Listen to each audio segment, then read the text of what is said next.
Certainly am. If the Galapagos Islands are on your bucket list, settle in because we are about to take you there. We are talking about expedition cruises this morning. Have you heard of them? The cruise industry took a major hit, as we know, during the pandemic. Those numbers, as I reported in the news earlier, on the rise again, partly because of expedition cruises. Here to explain what that means, how it works, travel expert Lauren Christie, who has just returned from the Galapagos, which we're going to get to in just a second.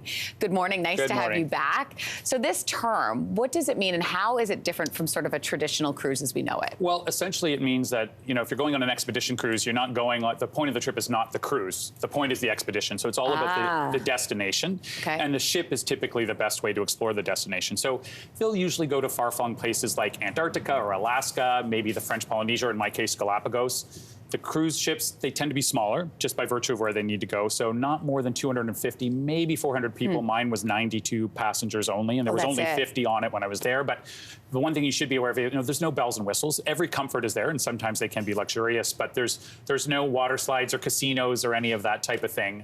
There's no like in-house entertainment? There is no in-house entertainment. It is very focused on education and educational lectures and sustainability.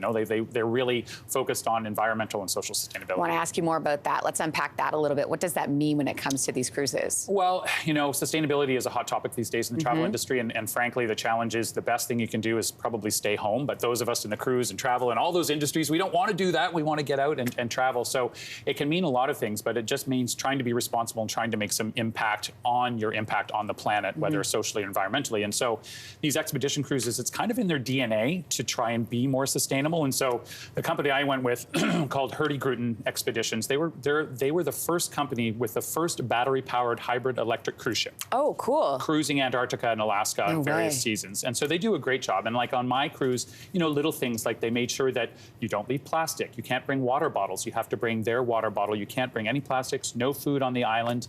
And one thing I noticed, which was incredible, was that every single staff member on the ship, from the bartender to the captain, were local Ecuadorians, and many of them from the Galapagos. So what that means is that the money that they're making is staying local and supporting the local. It's really important. That is very important. So let's talk about the actual trip. Obviously, the Galapagos on a bucket list of so many people, including myself.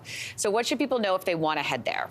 Well, know that it's one of the most unique places you're ever going to go in the world. Like, it is truly stunning. It is relatively untouched. There's only 4 inhabited islands out of all of them. So it's very pristine. And of course, it was made famous by Charles Darwin. So you're going to see all sorts of different animals and different animal species.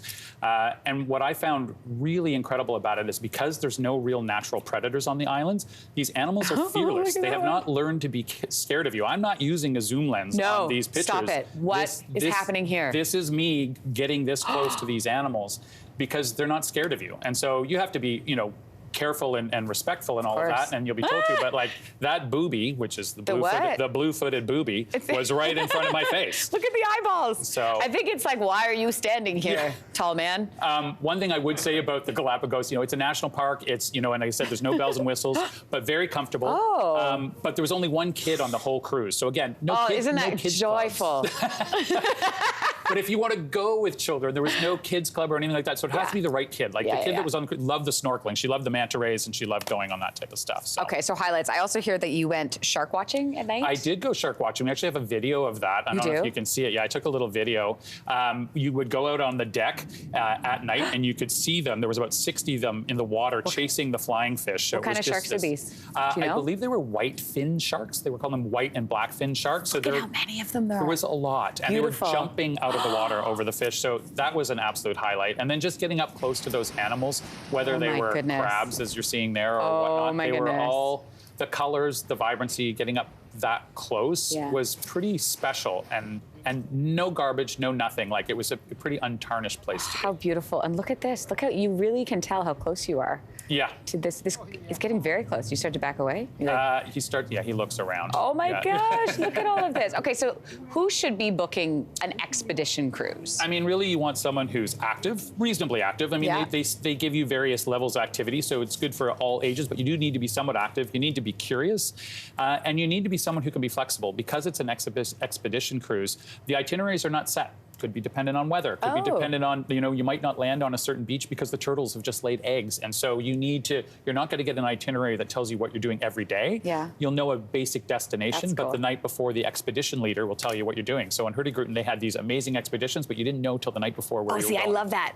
I love that. So there's a plan, but it's a loose plan. They'll let you know. 100%. Where was everybody from, by the way? I'm sure you met It was a mix of, there was a couple Canadians on there, including ourselves, obviously, a lot of Europeans, some Americans. It was a mix around the world. Well, welcome back. Thank you for sharing all of your photos and your videos with it. It looks amazing. Thank you. Hey, thanks for watching. If you liked this, be sure to subscribe here, or you can check out more Your Morning videos right here.